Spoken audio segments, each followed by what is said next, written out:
सुधा समाधान।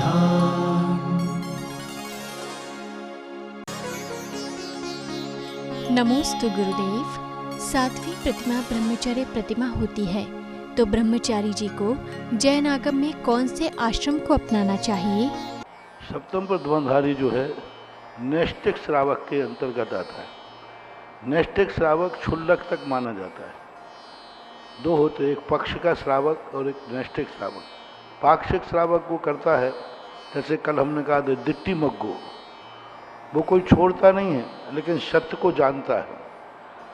असत्य को असत्य कहेगा, सत्य को सत्य कहेगा, वो नैष्ठिक श्रावक है। उपाष्टिक श्रावक है। नैष्ठिक श्रावक अपने शक्ति प्रमाण उसको स्वीकार करेगा।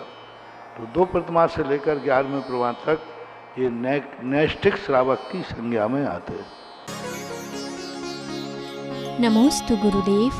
मेरे बेटे के पैर में स्किन एलर्जी है, क्या वह श्री जी का अभिषेक कर सकता है? देखो, उसके संबंध में भीभत्स नहीं लगना चाहिए, और फैलने में थोड़ा भी संक्रमण की बीमारी है तो नहीं करना चाहिए। उसके संबंध में अच्छी तरह जांच करा करके अभिषेक नहीं करने में ज़्यादा पुण्य है।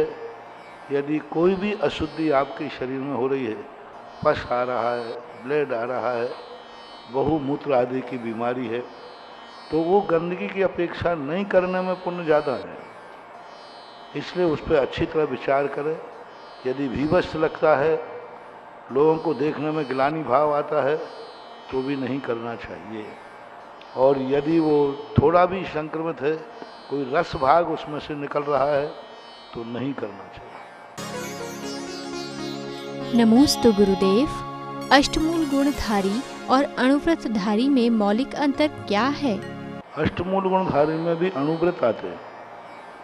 दो प्रकार के आचार्यों की परंपरा है। एक बहुत लघु अष्टमूल गुण कहे, जिनमें मध्य मास मधु त्यागई शहाणु व्रत पंचकम, ये पूज्यवर समंत्रभद्र महाराज ने एक परिभाषा बनाई। इसमें तो अणुव्रत आ जाते हैं, लेकिन अन्य आचार्यों ने अष्टमूल गुण दूसरे प्रकार से कहे। मध्य मधुमास और पंच उदंबर त्याग, ये अष्टमूल गुण, ये उन निम्न जाति के लोगों को जो किसी भी प्रकार से धर्म के अनुष्ठान करने के अधिकारी नहीं, साधु आदि के चौके में जाने के अधिकारी नहीं, जिनका कर्म हमेशा अशुद्ध होता है, ऐसे लोगों के लिए ये 5 अणुव्रत कहे गए। तीसरे प्रकार के अणुव्रत जो अष्टपाउर की टीकाकार ने लिए, 5 मध्य मधुमास का त्याग, रात्रि भोजन त्याग और चोरी का त्याग, पंच भगवान की पंच परमिष्टि की नुति, जल छान के पीना और शिकार का त्याग, ये 8 प्रकार के ये मूल गुण। आप जैन श्रावक होने के नाते आपको मध्य मास मधु त्याग और पंच अणुव्रतों को धारण करना चाहिए। और जो अणुव्रति होता है वो 12 व्रतधारी होता है। इसको अणुव्रत हैं इसके बाद, लेकिन ये अणुव्रति नहीं कहलाएगा, देशव्रति नहीं कहलाएगा। इसका गुणस्थान अविरति ही होगा। लेकिन जब वो 4 शिक्षाव्रत और 3 गुणव्रत और धारण कर लेगा, तो फिर वो अणुव्रति में आएगा। नमोस्तु गुरुदेव। जैन आगम में कुलाचार किसे कहते हैं? कुलाचार कहलाता है कि हमारे जो कुल की स्थापना जब से हुई, उस कुल के क्या नियम बनाए गए थे, क्या आचार संहिता बनाई गई थी, उस आचार संहिता के अनुकूल चलना। यानी जो तुम कार्य कर रहे हो, उससे तुम्हारे पूर्वजों की, तुम्हारे पिता पितामहों की सहमति है क्या वो उसको स्वीकृति देते हैं कि करना चाहिए, उसको कुलाचार बोलते हैं। और वह कुलाचार जो है, उस कुलाचार से भी पुण्य का बंध होता है। जैनियों के कितने कुलाचार हैं देखने में आ रहा है। तो कुलाचार का पालन किए बिना धर्माचार नहीं हो सकता। जो कुलाचार से भ्रष्ट है, वो धर्माचार करने का अधिकारी ही नहीं है। नमोस्तु गुरुदेव। पहले घर कच्चे और रिश्ते पक्के हुआ करते थे, लेकिन अब मकान पक्के एवं रिश्ते कच्चे क्यों हो गए हैं? ये बातें सदा से ऐसे लोग चलते आए। हर व्यक्ति ने अपने युग की बुराई की है, हर युग ने अपने युग की बुराई की है। हमने शास्त्र में पढ़े हैं, वहाँ भी रिश्ते कच्चे थे, भाई भाइयों को धोखा वहाँ भी दिए, राम रावण युद्ध उस समय भी हुए। पांडवों और कौरवों के संग के देख लो, क्या कितने रिश्ते पक्के थे और कितने कच्चे थे। हर युग में संसार में है तो ये सब कुछ होगा, कभी कम कभी ज़्यादा, ये होते रहते। यदि ये सब नहीं होगा तो मोक्ष कोई जाएगा नहीं। यदि संसार अच्छा हो जाए, संसार में सब कुछ अच्छा हो जाए, मोक्ष जाने की जरूरत ही नहीं पड़ेगी। इस संसार में सब कुछ खोटा है, छल कपट धोखेबाज है, इसलिए तो वैराग्य है, इसलिए तो मोक्ष मार्ग है, इसलिए यह परंपराएं सब चल रही हैं। ठीक है, भौतिकता जब बढ़ती है तो सदाचारता सभ्यता घटती है। विज्ञान जब भी बढ़ेगा, विज्ञान का एक सिद्धांत है यूज एंड थ्रो। यह सिद्धांत उसका इतना कठिन है, इतना कठिन है। एक छोटा सा और एग्जाम्पल देता हूँ कि जैसे पहले लोग गिलास से पानी पीते थे और तो गिलास को मांझ करके रखते थे और अच्छी तरह रख देते थे। और आज मैंने याद रास्ते में चलते चलते एक व्यक्ति को बहुत प्यास लगी, बहुत जोर से, वो पानी पानी कह रहा था। यहाँ तक आया कि उसने कहा महाराज जी कमंडल से पिला दो ना। तो पीछे किसी ने कहा नहीं नहीं बेटा थोड़ी देर चल, अभी मिल रहा है।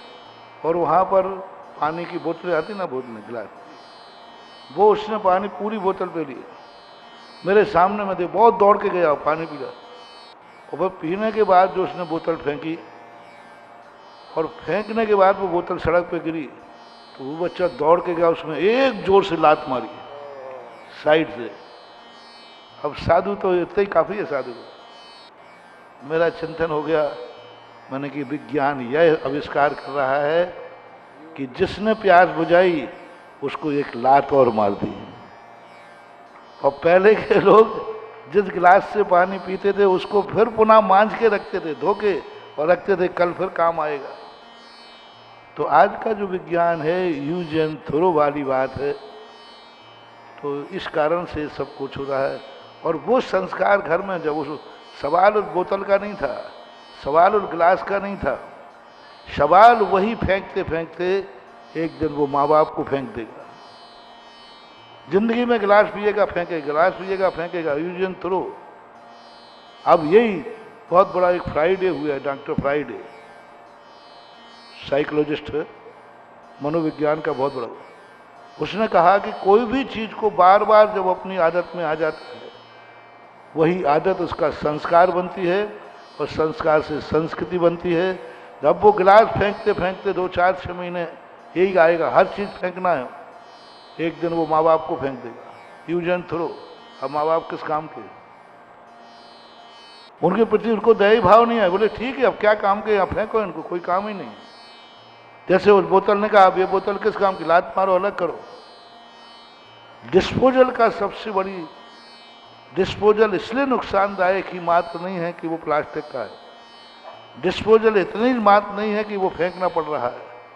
डिस्पोजल सबसे बड़ी चीज है, हमारे अंदर की नीयत को पलट रहा है। और वो डिस्पोजल करते करते एक दिन माँ बाप को वो डिस्पोजल में डाल देता है, संस्कार है। तो ये स्थिति आज विज्ञान के रूप में बढ़ रही है।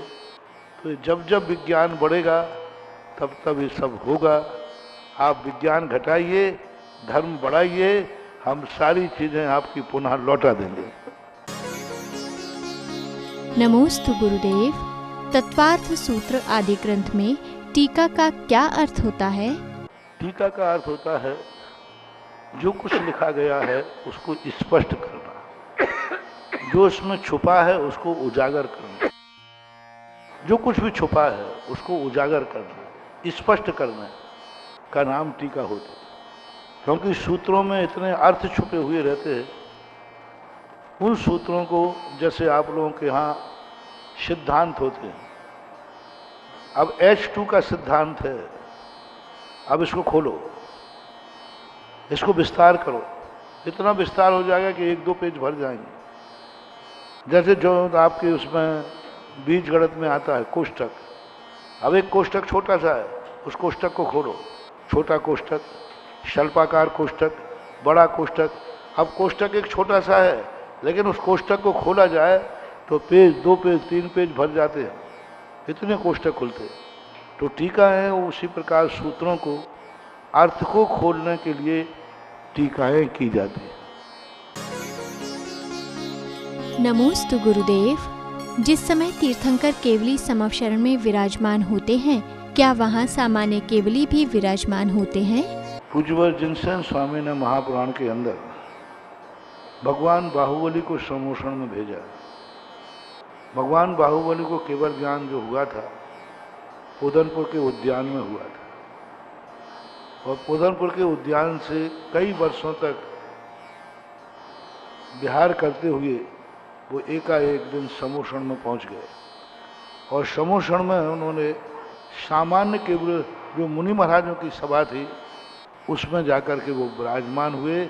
बस जमीन से 4 अंगुर, जमीन यानी समोषण से 4 अंगुर ऊपर विराजमान थे। वहाँ पहले से भी कई केवली भगवान विराजमान थे जो बाहर से आए थे। केवल ज्ञान भी समोषण के अंदर कई लोगों को हुआ था। कई मुनिराज भगवान की ध्वनि सुनते सुनते ध्यान में चले जाते हैं, वहीं उनको केवल ज्ञान होता है और वे 4 अंगुर ऊपर हो जाते हैं। इसलिए प्रत्येक तीर्थंकर के समोषण में कितने केवली थे, कितने सामान्य केवली थे, इन सब का उल्लेख मिलता है। ऐसा कोई भी समोषण नहीं जिसमें सामान्य केवलियों की संख्या ना हो। जब भगवान का बोलना बंद हो जाता है तब वो 12 सभाओं से उठ करके श्री मंडप के चारों तरफ स्तूप बने हुए हैं, 1000 खम्भे और 500 खम्भे वाले। उन खम्भों में 1000 खम्भे वाले जो स्तूप होते हैं उनमें बैठ करके वो उपदेश देते हैं। पुनः भगवान की वाणी चालू होते ही सहज में ही वो उसी सभा में पहुंच जाते हैं। अब ये सब कुछ कोई करता नहीं है, बुद्धिपूर्वक नहीं होता, ये उनका सहज हो जाता है और फिर विहार भी कर देते हैं। समोषण में से वो अनायास विहार कर देते हैं। तो अब ये नैसर्गिक चर्चा, नैसर्गिक वर्णति कौन कराता है, किस कर्म के उदय से होती है, इसके संबंध में आगम में कोई कथन नहीं किया।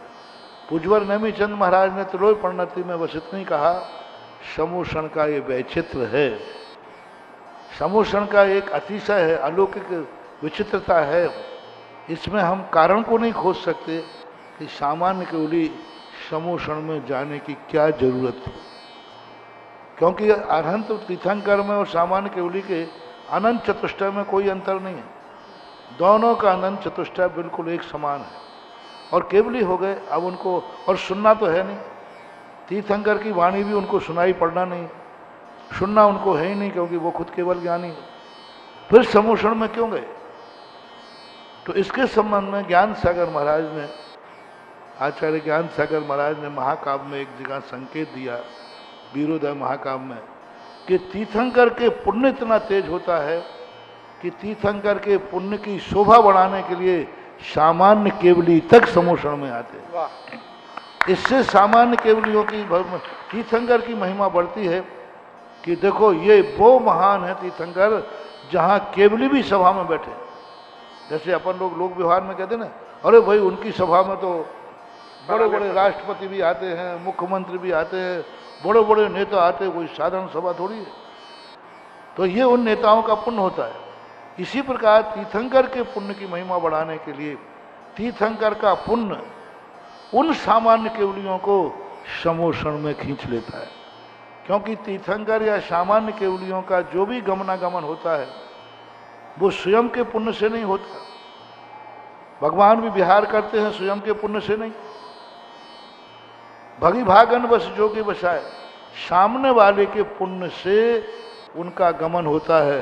सामान्य केवलियों का समोषण में आना तीर्थंकर के पुण्य से होता है, ये कारण उन्होंने दिया है ऐसा, क्योंकि उनकी तो इच्छा होने का सवाल ही नहीं। लेकिन तीर्थंकर का पुण्य कहता है आओ मेरी शोभा बढ़ाओ, क्योंकि मैं तीर्थंकर हूँ। तो तीर्थंकर प्रकृति सामान्य केवलियों को समोषण में बुलाने में कारण बनती है, ऐसा मानो। नमोस्तु गुरुदेव। निधत्व निकाचित कर्म में क्या अंतर है? निधत्त निकाचित कर्म जो होते हैं, निधत्त कर्म वो कहलाते हैं जिनका फल तो भोगना पड़ेगा, लेकिन उत्कर्षण अपकर्षण किया जा सकता है, संक्रमण नहीं। उत्कर्षण अपकर्षण का अर्थ है आगे पीछे। आज कर्मोदय में आना है, हम उसको पीछे ढकेल सकते हैं। कल उदय में आना था, हम उसको रोक सकते हैं। तो उत्कर्षण अपकर्षण जिसमें होता है, बाकी फल तो मिलेगा, चाहे आगे हो चाहे पीछे हो। आप अपनी तारीख बढ़ा सकते हो, लेकिन फल तो मिलेगा, सजा तो मिलेगी। और जो निकाचित होता है उसमें उत्कर्षण अपकर्षण भी नहीं होता। वो तो जिस समय बांधा है, जितने समय पर उदय में आना है, जितने रूप में बांधा था उतने रूप में आएगा। उसमें उत्कर्षण अपकर्षण उदीर्णा संक्रमण कुछ भी नहीं कर सकते। वो निकाचित कर्म कहलाता है। इसके लिए उदाहरण यही है कि जैसे मान लीजिए कोई निधत्त निकाचित कर्म है और उसका इस समय उदय आ रहा है, जैसे मान लीजिए निद्रा का उदय है। अब निद्रा का उदय इस समय आने वाला है और उसी समय आप बिल्कुल ऐसे स्थान पर बैठे हैं, महाराज के सामने बैठे हैं या मैं खुद प्रवचन कर रहा हूँ। अब इस समय व्यक्ति इतना जागरूक है कि निद्रा आएगी भी तो नहीं आएगी। मान लीजिए और थोड़ा सावधान दो, बहुत तेज से निद्रा आ रही, गिरने ही वाला है।